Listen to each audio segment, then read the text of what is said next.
This was one of the most mentally challenging things that I have ever done, and I'm about to share with you my experience.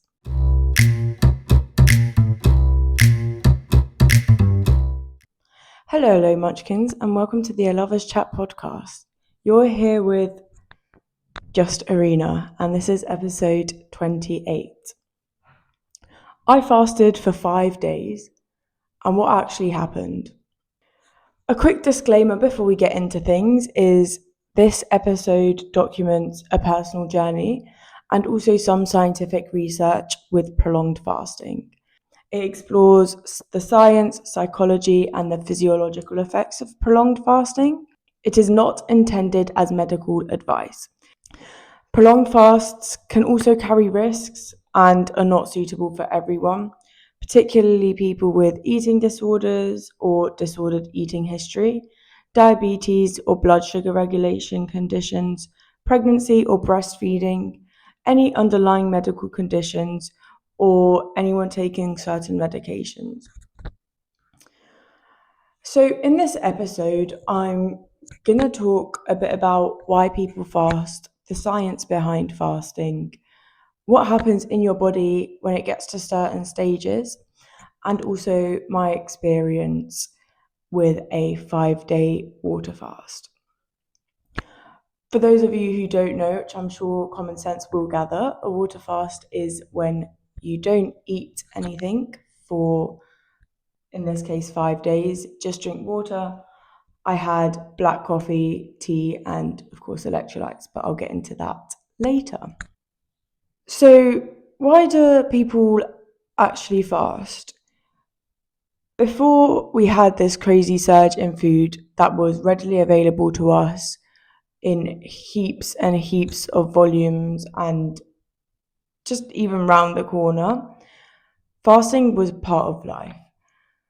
Probably around 2 million years ago is what I'm talking about, where the predictability of food wasn't exactly the privilege that we have today. So, caveman era. That could have been because of climate change, vegetation harvesting, hunting, back in the day, basically. So, what we did as humans during this period of time is we adapted, not externally, but more so internally, the metabolic mechanisms we experience now, ketosis, switching to how we burn from sugar to fat. 2 million years ago, that's what fasting was. Now, purpose-fueled fasts date back a long way back, and nearly every major religion utilizes fasting for spiritual purposes. For example, in Christianity, you've got the infamous 40-day fast in the desert, so during the Lent period. Also, Moses, Elijah, and fasting is a way of bringing us closer to God, and also as a form of discipline. In Judaism, there's Yom Kippur in the Torah, the Day of Atonement. In Islam, you've got the month of Ramadan, and fasting is also one of the 5 pillars of faith. In Hinduism, also, fasting is voluntary, and it's meant to purify the body and the mind, and helping attract divine grace. Now, aside from religion, there's also fasting mentioned in Greek philosophy. For example, Pythagoras, as you know, a squared plus b squared equals c squared. I've got this written down, but he was distinguished by purity and abstained from animal foods entirely. And some historical accounts actually mention that he required prospective students to complete extended fasts of 40 days before actually gaining full admission into his classes. It's not certain, but some historical accounts do mention that. Essentially, there's a whole lot dating back in various realms, whether that is religious, spiritual, even mathematical, indigenous peoples. And then more recently, it became more of a scientific phenomenon. So Isaac Jennings, 1900s, alongside another group of American physicians, began promoting fasting as medicine. and it was used as a complete physiological reset to help the body recover from illnesses. And in the early 1960s, autophagy was observed in the body, which then led to a breakthrough in 1992 in Yoshinori Oshumi and colleagues' work. Again, I'll link everything down below. So it's got a very long list of how it started and why people do fast. And nowadays, people fast for a whole lot of different reasons. A lot of the time it is for fat loss, for weight loss.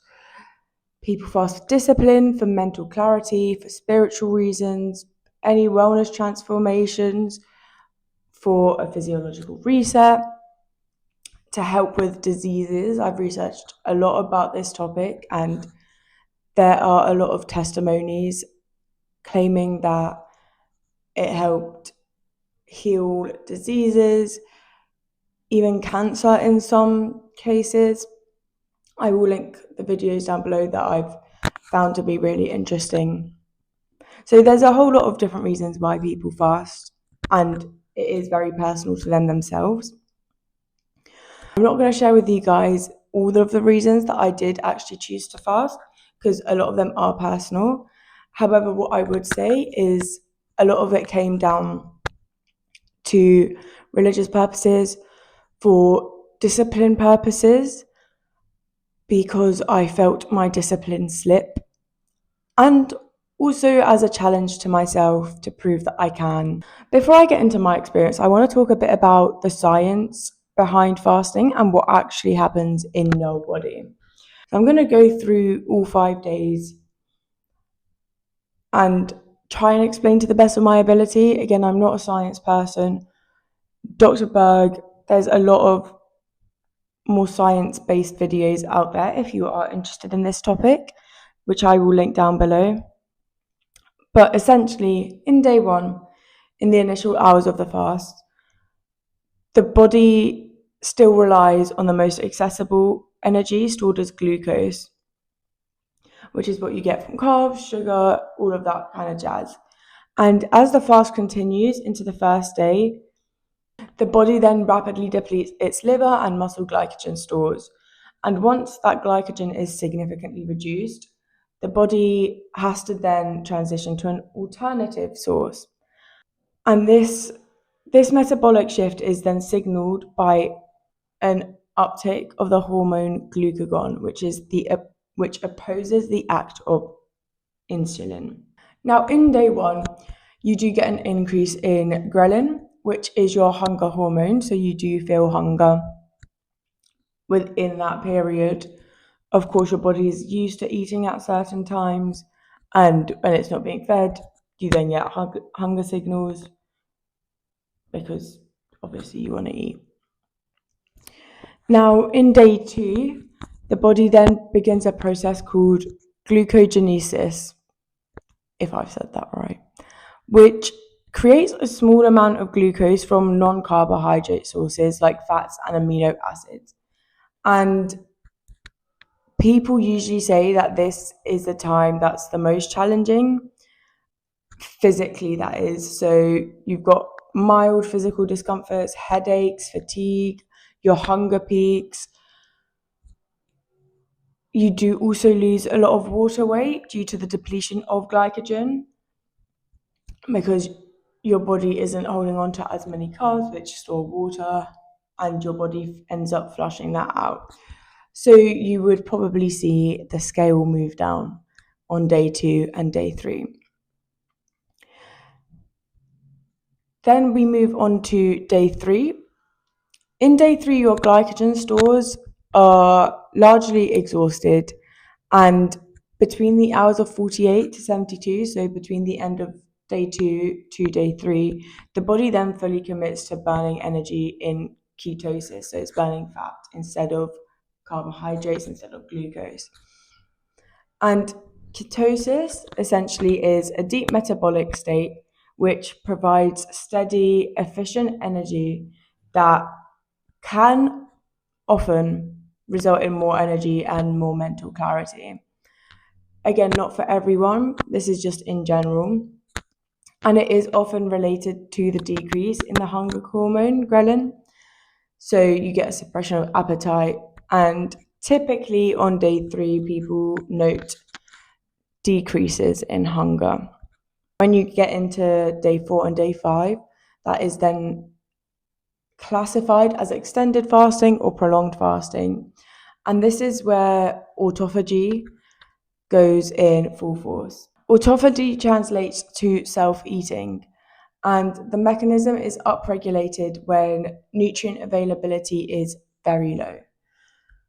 Now, what autophagy actually does is it allows the cell to break down and recycle old, damaged, or dysfunctional components. Now, a lot of people think that they're going to lose a lot of muscle mass within fasting. There are shifts in the endocrine system where the body attempts to conserve muscle and maximize fat utilization. So essentially, no, you will not lose all your muscle. Within this day 4, day 5, also your insulin levels, which normally act as a signal to the body to store energy, drop by the end of the fast. And the prolonged suppression of insulin actually increases the body's sensitivity to the hormone, which in essence benefits your metabolic health. In addition to this, the human growth hormone also increases around day 4, which helps preserve lean muscle mass by, again, promoting the use of fat or fuel while maintaining the integrity of your protein structures.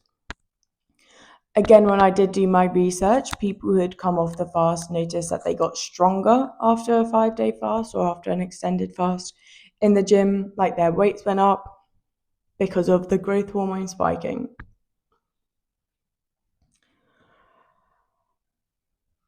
By day 4, this is probably where fasting becomes a lot more mental than physical. Some people tend to experience calmness, reduced food obsession, mental stillness, emotional clarity, but for others it can also produce irritability, lethargy, emotional sensitivity, poor sleep, or elevated stress. So you really can get either side of the coin here. And cortisol may also increase to maintain blood sugar and the energy availability. What also may happen around day 4 is this is the period where some people may start noticing emotional patterns around food that they might have not previously noticed. Any routine or pleasure, social connection, reward, comfort, distraction, anything surrounding food that again ends in pleasure or discomfort, or any patterns around that do start come to light, or you can start realizing maybe what you do start to associate food with or what you have been. So essentially you just get more mental clarity around that. Now, day 5 is quite similar to day 4, where the body has then adapted to prolonged fasting metabolically. And based on research, people report less intense cravings, altered taste perception, increased appreciation for food, and heightened awareness around eating habits. I am aware that was more so of a brief explanation to what happens in your body when you fast. But I do want to quickly touch on fasting safely if this is something that you are thinking of doing. A lot of people do suggest to gradually reduce your calorie intake prior to the fast, focusing on nutrient-dense foods. Focus a lot on hydration. Make sure you're drinking enough water. Make sure you're consuming electrolytes to the right amount or consuming them at all. If you do have any pre-existing conditions, please consult your healthcare provider. Make sure that you monitor your symptoms if you are feeling unwell, stop. It's not that serious.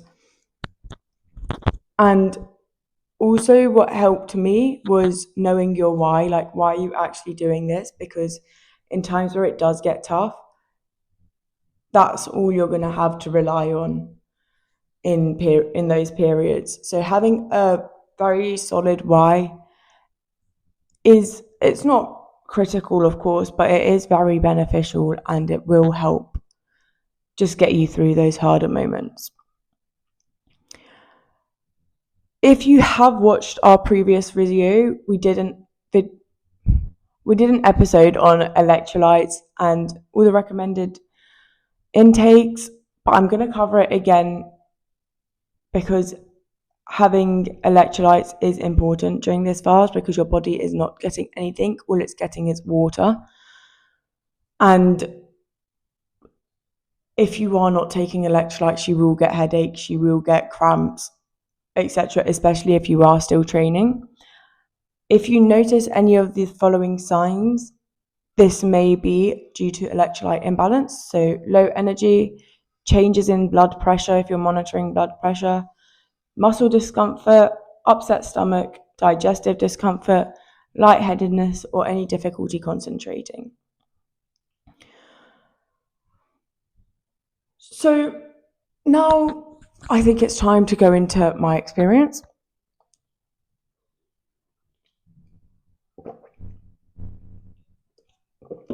So as I mentioned, why I did the fast, again, it was for very personal reasons, for things going on in my life, but it was also for discipline, religious reasons, also a challenge that I set myself. I used an app called Easy Fast, and it helps give a visual indicator of how far you are into your fast, how much you have left. It's just a little circle, and it does give you the stages. For example, I'll pop it up on the screen. For example, it will show you when you've hit ketosis or when you've hit autophagy, or what happens between hours 12 to 24, etc. And it's a really good visual way of tracking your progress if you are a person who does tend to prefer that. My initial concerns going into the fast was you could probably call it insomnia at this point. My sleep is very, very poor as it is. I tend to sleep anywhere from 3 to about 5 hours a day, and that's interrupted. So my concerns were that my sleep would get even worse, and that I wouldn't have enough discipline to get through this. So discipline of the mind, also battling the urge to actually eat. So it was more so about the mental side of things, and just food noise, food cravings, everything about resisting those urges or those cravings that you may get around food. Now, I've written everything here.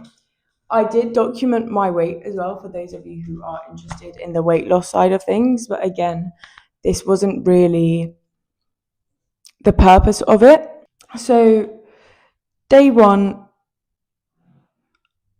I found very easy because, like I mentioned, I have done 24-hour fasts before. I made sure to take electrolytes. I usually take electrolytes anyways. I usually have one sachet, but I just took two. I took the bulk blackcurrant ones and pure sport electrolytes, one of each on each day. So I'll pop them in the description below.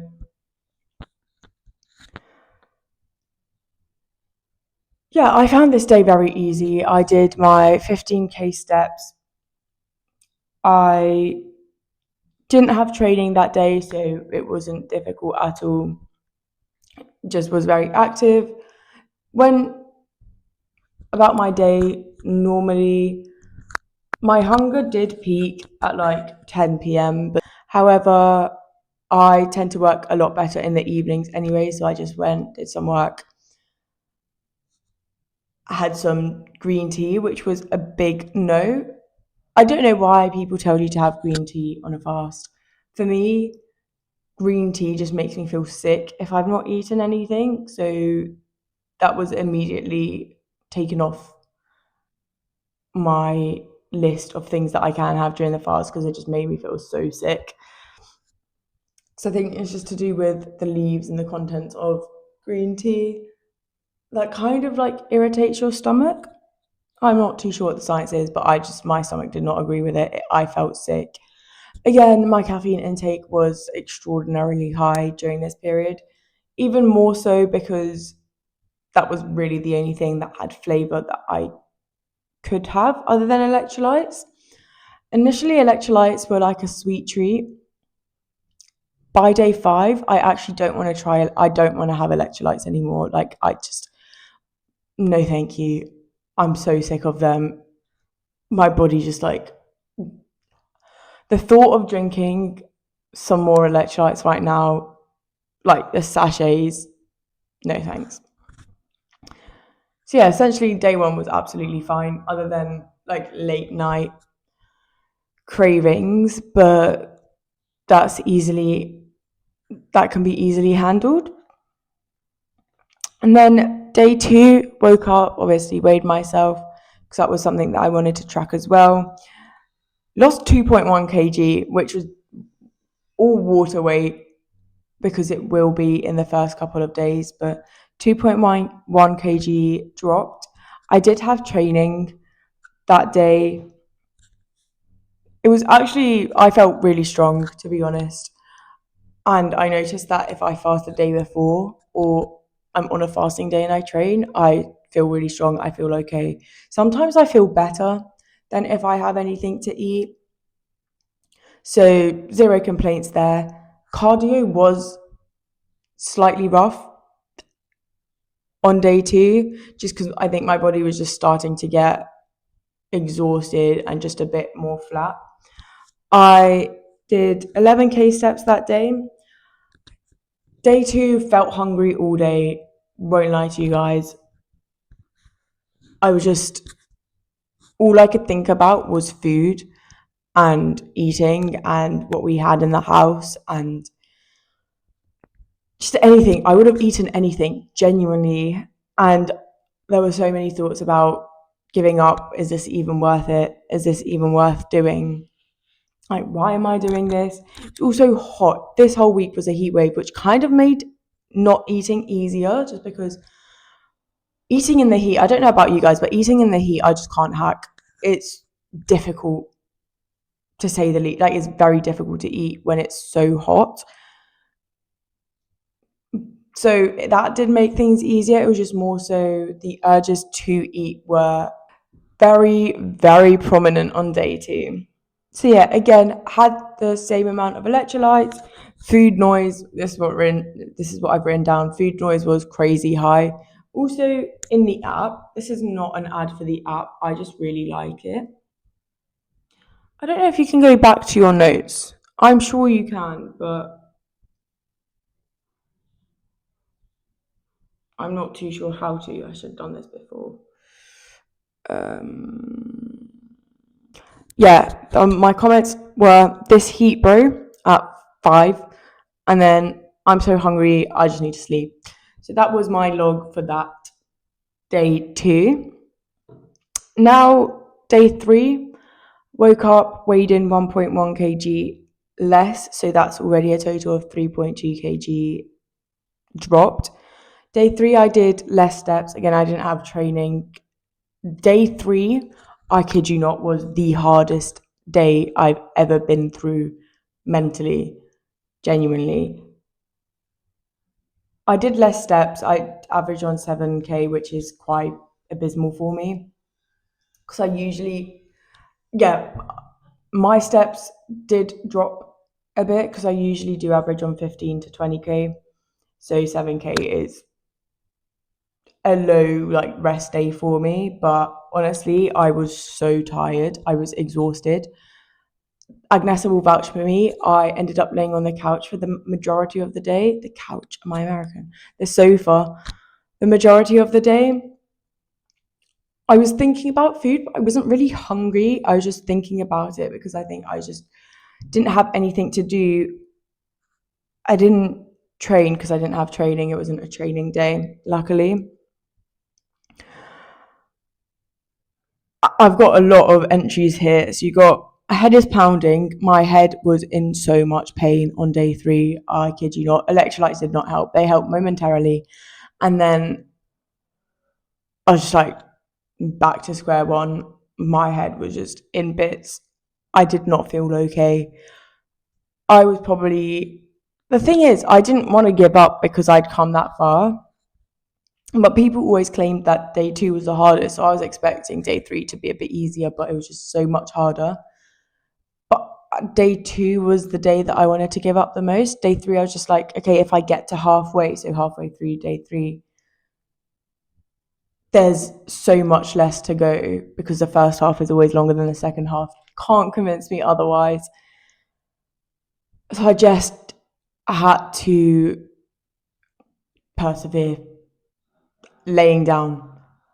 To be fair, I had a lot of editing to do, but make sure if you are doing this, you have something to get your mind off, because watching TV shows and stuff like that, I don't really enjoy. I get so bored and it's not something that I can do. So I'm very grateful that I had editing to do. Like, I play piano. I've got stuff that I'm working on. So I did have stuff to distract me with. But make sure that you have something entertaining. For me, that was editing. If you have a show, if you like, for example, drawing, just make sure you have that readily available because you will need it. You will. I'm sorry. That's just how it goes. You're gonna need something to get your mind off of quitting and off of thinking about food 24/7. Yeah, what I wrote at 127, which was halfway through ish, was this is the hardest part so far. I'm halfway and I just feel so flat and exhausted. Then next entry was body just feels lifeless. I felt like I had nothing in me. Then at 3, I wrote I can feel stuff happening in my body. I felt my heartbeat a lot, like even like in different places in my body. Like, I felt it in the pulse points, but also just like throughout my body. I felt like a lot of like tingling. My calves were cramping a lot. I got like muscle pulsations. I don't know if that's the correct term for it, but like I could feel my muscles like throbbing, such a horror word, but I could feel them like throb or like pulsate. Basically, I could just feel things going on in my internal system, which was very, very strange. And it was kind of like not off putting, but and not even concerning, but it was just a bit strange. I'd not experienced to that extent. Like, obviously, like even after training, like you can feel tingling, you can feel that momentarily, but for the whole day, that was weird. At like 9 p.m., I wrote my head hurts, so headache was there for the whole day. My mouth got really dry, like very dry, even though I was drinking water, I was having electrolytes. Like, I don't know, it just did not feel nice inside of my mouth.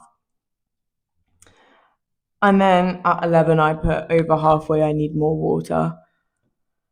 Um, so that was day 3. If you make it past day 3, I am extremely proud of you because I know how hard it is. And it is the worst day, genuinely. Day 3 is, after day 3, if you are doing 5-day, I can't vouch for longer day fasts, but it gets better. I'm telling you that it gets better. Now, day 4, I actually weighed the same as day 3, but again, female hormones, never know what's going on with them. And also the heat, you hold on to more water, etc. So there was a lot of reasons for not dropping, because you'd think that a day without food, I mean, it was a rest day, just depends on your body again. So I actually stayed the same to what I did on day 3. But day 4 I had training. Training felt okay. 15k steps. It was a lot easier regarding food. I didn't really feel hungry. It was just more so I was just feeling tired and lethargic. I also, like I spoke about with the like sensations, I just felt hypersensitive in my body. And also, I realized from like day 3, especially through to day 5, I was very sensitive emotionally, a lot more than I am usually. I'm not usually a very like outwardly sensitive person, but I did notice that my emotions were so much more heightened, and I just didn't have the energy to control them as much. It wasn't irritability, it was just more sadness, because I don't tend to get irritable that much or like angry. It was more so a lot of sadness, just lifelessness. But I wasn't thinking about food, so that was great. Let's see, I didn't, and this was also the day that I slept like 2 hours. So that was even worse for day 4, going into day 4, because I was already exhausted without the food. And then on top of that, the heat, on top of that, lack of sleep, like less than I usually get. My body did feel a lot better regarding like tiredness, but I still felt exhausted. But day 3, also, my muscles are just in so much pain, like I was just tired, which is understandable because obviously you're not fueling after you train. So your body is still working. I was cramping a lot though in day 4, I realised. And there was a sense of proudness of how far I've gotten, because I never actually fasted for that long. So this, in terms of like mental, day 4 and day 5, or the majority of day 5, was just thinking of how far I've come and how proud I actually am that I did this and that I set out, that I did achieve, or like en route to achieving a challenge that I set out for myself. So it was more so a better state. I was just tired and sensitive. Now, day 5, I weighed in 1.2 kg lighter, felt so drained, did 12k steps, didn't train. I had a lot going on this day, which helped me take my mind off things. Like I said, do things, even if it is just like meeting with friends, or like being in an area where not necessarily active, because that will drain you, but just being around people, having support around you. Because being home, especially alone, is the most self-sabotaging thing that you can do for yourself if you are fasting, because you're just surrounded by food. You've got like no one around you is there to like make any comments. You're by yourself, you're free to do what you want. So it's harder when you are alone, so surround yourself with people. If you do struggle with stuff like that, and food noise especially, again, very hyper aware of everything that was happening in my body. I kid you not, the last hour was the worst. Like mentally the worst thing. I was just looking at the clock. That 1 hour might have been worse than the day 3, but it was because it was so close, that the closer it got to the day 5, the more excuses my mind would make for quitting, because it'd rationalize things. It'd be like, okay, day 4, this is the longest you've fasted. That's perfectly valid. 72 hours or 80 hours is so good already. You can stop here. like this is already a feat in itself. And then as the day goes on, obviously more and more, it felt more and more okay to quit from my brain, but then it just felt pointless to quit when I was so close to the end and to my goal. And coming out of this, I would definitely do it again, maybe not on a day or a week where it was 35 degrees. It made me feel very proud of myself and definitely a lot more disciplined in what I can do. I broke my fast very light. I had a small piece of salmon and some berries. You need to make sure that you're not overloading your body initially. Any soft foods help. Bone broth. Um,